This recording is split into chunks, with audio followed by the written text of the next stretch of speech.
And good evening, everyone. I'm Ron Steele. And I'm Abby Turpin. Thank you for joining us. In tonight's top story, what if you were told right now the United States is $22 trillion in debt, but there was something you could do about it? Well, tonight, a special event held at the University of Northern Iowa focused on finding a debt balance.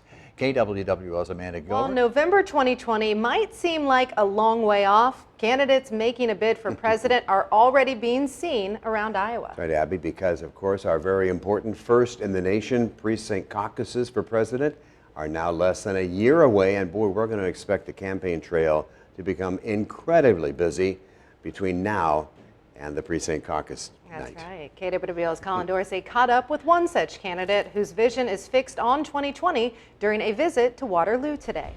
But first, we are following breaking news tonight. Good evening, everyone. Thank you for joining us. I'm Abby Turpin. And I'm Ron Steele. At this hour, Waterloo police are on the scene of a report of shots being fired at Walnut Court. That's a senior living apartment complex in Waterloo. In fact, only a couple of blocks from the KWWL building. Police were called to the apartment building near Walnut and 3rd Street around 2:45 this afternoon.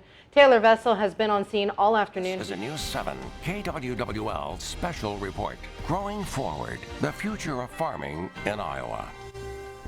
And good evening, everyone. I'm Ron Steele. And I'm Abby Turpin. Welcome to a KWWL special report, Growing Forward, the Future of Farming. Well, tonight our newscast will look a little bit different as we devote the entire first half hour to some of the issues facing Iowa farmers today. And then at 6:30, our special newscast will continue with a panel of farmers and ag officials tackling just how Iowa will grow forward.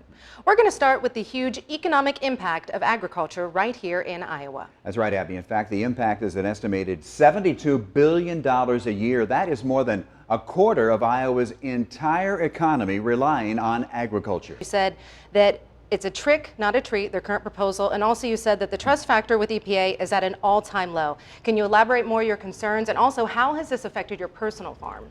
Well, it is a trick. President come and he promised us that they were going to do away with these small refinery. Be a part of trying to make that happen. We have about a minute to go, and Sally, you mentioned earlier that you have actually stopped giving your hogs that ribtopamine additive, and that means that could open up your market to China because they don't allow it in China, right? Yeah. Correct, and that's something that a number of large packers in the United States. Welcome back. We continue our breaking news coverage on State Senator Jeff Danielson stepping down.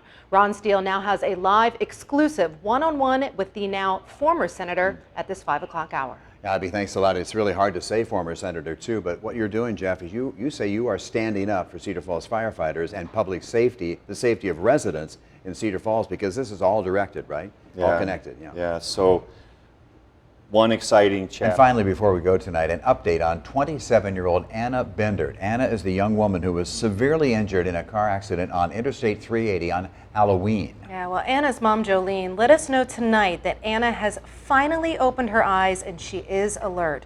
Anna lost both legs below the knee as well as her unborn baby. A GoFundMe page to help Anna and her family has now raised over $21,000. You can find a link to that GoFundMe page on our website under this story, kwwl.com. And of course, we continue to wish Anna the very best. Continuing coverage now of tonight's special report.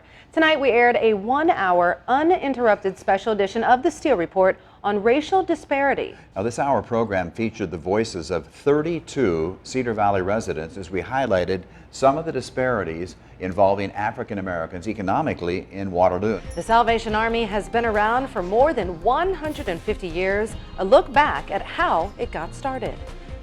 And good evening, everyone. I'm Abby Turpin. And I'm Ron Steele. Thanks so much for joining us here for this KWWL special tonight, The Salvation Army, doing the most good. Over the next half hour, we're going to be taking a closer look at how this Christian-based nonprofit organization helps those in need and how the programs are actually funded. Well, in case you missed it, the family of a fallen Vietnam veteran from Moorhead, Iowa, was presented with medals that he earned but never received for time served in the U.S. Navy. Family and friends of Marty Klein gathered at the Rand Center on Tuesday.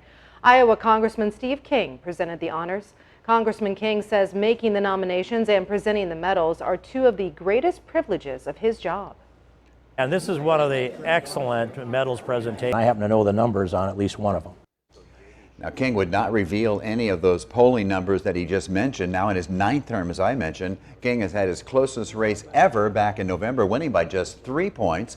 He does face a primary challenge from 3 fellow Republicans this time around, including State Senator Randy Feenstra, who is said to have raised more than $400,000 for his campaign. Now, Congressman King would not tell me today how much money he has on hand, but recent financial reports indicate that King's campaign coffers were down to less than $19,000 just recently. And as you know, he's not getting any help this time around from fellow Republicans in Congress so far, or from the National Republican Party. He will be my guest for the Steele Report this Sunday morning at 10. In a story that we have been following out of Wisconsin, as a missing 13-year-old girl has been found alive tonight. That's an amazing story for sure. Jamie Kloss first reported missing back in October. Remember, her parents were found dead in their family home in Barron County, Wisconsin. More than 800 tips poured in during the following week, but there really has been no sign of Jamie until tonight. The sheriff's office in Douglas County, Wisconsin, found her today. At this time, all we know is that a suspect is also in custody in this case. We are expecting to learn more during a news conference tomorrow morning. Councilman Rob Green tonight pulls the upset. Green has been elected the new mayor of Cedar Falls. The unofficial results show Rob Green getting 55% of the votes, Mayor Jim Brown getting 41% of the vote. KWWL reporter Taylor Vessel has been following this race for us tonight. He's live right now in Cedar Falls. Taylor, tell us more. Finally tonight, if you need a dose of inspiration, look to 6-year-old Willow Tripp. The kindergartner at Little Husky Learning Center in Olwine has been inspired by her school district's teachings to take care of our environment. As you can see there on your screen, Willow has gone out with some big garbage bags to clean up the area around her home in Olwine all month long. Now, in just 3 days, Willow's mom says that Willow has filled about 6 grocery bags and 1 garbage bag full of litter. Read the full story on Willow's efforts. It's on our website right now on KWWL.com. You could teach my kids to think. Well, I'm not even going to comment on it, Rick, okay?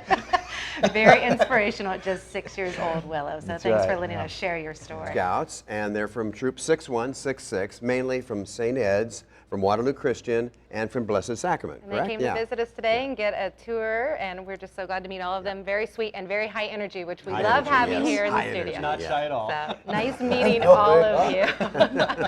All right, we do want to let everybody know, of course, we're going to have an all-new Ellen's Game of Games coming up at 7, and then at 8 o'clock tonight, of course, is the State of the Union address. And a reaction to that on our news right here tonight at 10 o'clock. Be careful out there. Girls, thanks for coming to our tour today. Thank you very much. Say something. Have a nice night.